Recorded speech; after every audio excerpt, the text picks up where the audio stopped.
Relocating offshore? Don't make this huge mistake. Well, we are here in beautiful Thailand, the land of smiles. We left Mexico 10 months ago to start our world travels. We started in the Middle East and then carried on to Southeast Asia. After roughly 5 months, we decided we needed a break from the hectic pace. You know, travel can be exhausting, and we were getting really tired of living out of a suitcase. That is why we decided to spend a full month in Kuala Lumpur. And it was there that we had this huge epiphany. And just like that, our form of world travel ended. Don't make the same mistakes that we did. And before we get into exactly what the big mistake was, please don't forget to subscribe, like, and share. Every subscription does make a difference. You can also follow us on Facebook and Instagram. Please see the link below. Jill and I sold our home in Canada along with 90% of our belongings. Another word they use is stuff. And it is true what they say. Everything you own owns a piece of you. We had decided we were going to make Cabo San Lucas our new home. We had been spending winters there for several years and knew the area well. In 2022, we acquired permanent residency and started actively searching for our new home. But during this time, we became so excited about our newfound freedom. Finally, we had absolutely nothing tying us down. So we decided we were going to travel the world before buying another home. And there you have it. Last year we left Cabo and began our travels. We started in Egypt and then moved on to Jordan. We definitely checked off a few bucket list locations during our time there. But after 2 months in the Middle East, it was time to move on. From there, it was on to Southeast Asia. We had 5 or 6 amazing months in Indonesia, Vietnam, the Philippines, and then on to Malaysia. It was during this time in Kuala Lumpur that we came to the realization that we could live anywhere in the world. It just hit us like a ton of bricks. Why does it have to be Cabo? It was just a given. Cabo was going to be our new home. But really, why? When the entire world is available to us, we had become pigeonholed. Trying not to be too hard on ourselves, we look back on it now. We slowed down in Kuala Lumpur. As a break from our crazy tourist schedule, we booked a monthly rental in a luxury suite. It was during that time that we transitioned from tourist to short-term residents. The transition was easy. It just felt so organic and natural. It was then that we realized this could be home. And looking back, we started questioning whether the other countries we had visited could have been possible options for our new home. Well, that's history now, and all we can do is move ahead with open minds.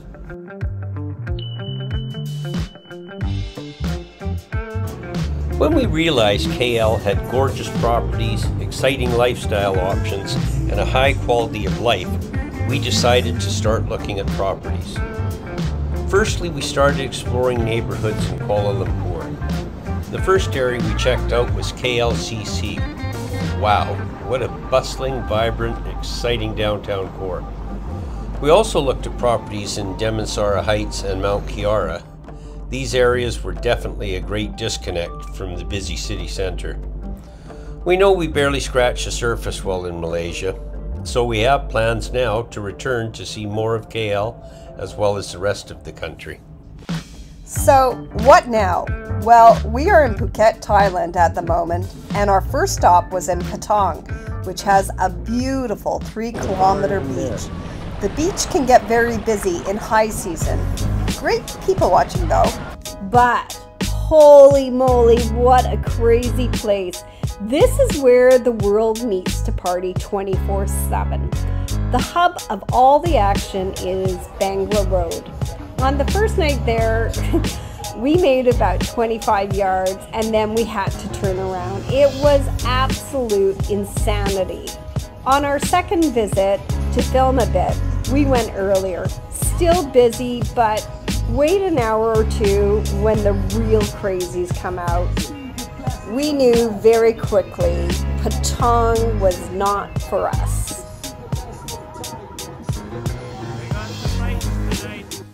We decided to look at some real estate outside of Patong, looking for something, you know, just a little quieter. We were lucky to get set up with a great realtor who was more than happy to show us around. It's never been on the back of our radar to be living in Southeast Asia, but as Randy said, when we were in Kuala Lumpur, we're there, you know, for a few months, and it was just like, oh my God, this city actually really works for us. And our first stop of the day was Exclusive Sky. It is a lovely new development on the high side of the highway, looking down on Millionaire's Mile with gorgeous views. Homes on Millionaire Mile range from $4 to $10 million plus US. The homes we viewed ranged from 1.1 to 1.3 million US. You know, they weren't as large as the homes on Millionaire's Mile, and maybe the views weren't as quite as extensive, but we would take the $3 to $4 million savings all day long. At this present time, we decided we don't want to tie up too much money in real estate. There are several reasons for this, which we can hopefully share with you in upcoming videos. While stuck in traffic on the way to our next viewing in Kata, we both decided that as much as we loved that previous home, the location was not right for us. It was just too close to all the craziness of Patong.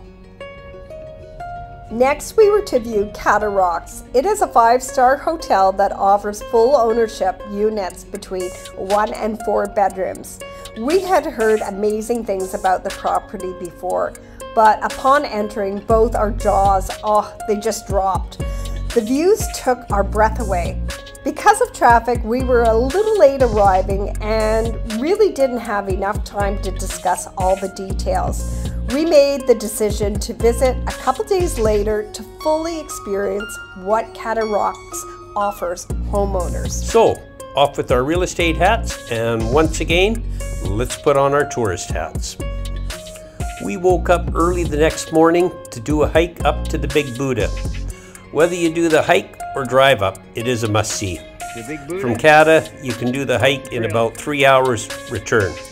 Make sure though that you leave enough time to spend with the Buddha. The views from there are also spectacular. After the hike, it felt so good though to take a dip in the ocean at Kata Beach. This is a 1.5 kilometer beach and is considered by many to be one of the most beautiful in all of Phuket. And then, once again, it was off to Kata Rocks. Kata Rocks is located right on the point between Kata and Kata Noi Beach. Every unit has a private pool and a beautiful unobstructed view. And the pool and lounge area are Instagrammers' dreams. This time we viewed both 2 and 3 bedroom units. They were lovely. Prices ranged between 1.5 for the 2 bedrooms to 2.4 for the 3s. We never got into the 4 bedroom penthouses, but the pictures looked amazing. They were priced in the mid-3s. Unfortunately though, upon digging a little deeper, we discovered there was a very small minority of owners who were actually living there. Most were investors, and that is definitely not what we're in the market for right now. We are looking for a home as well as a community, not an investment. The last thing we want is our neighbors changing every 3 or 4 days. We would definitely consider coming back for a holiday, but never for a home. We were talking to a couple at the pool though, and they suggested we head north to the Bang Tao Laguna area. They thought it might be exactly what we're looking for. So next up, Bang Tao. We plan to be wearing both our real estate and our tourist hats. So stay tuned, and please always remember to subscribe, like, and share.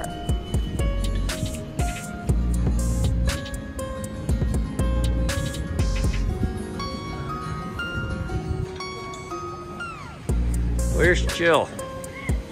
Oh, there she is. I knew I'd find you here. So, is that all you do, is just laze around all day, every day? Kind of. Well, what kind of life is that? A damn good life. You should give it a try.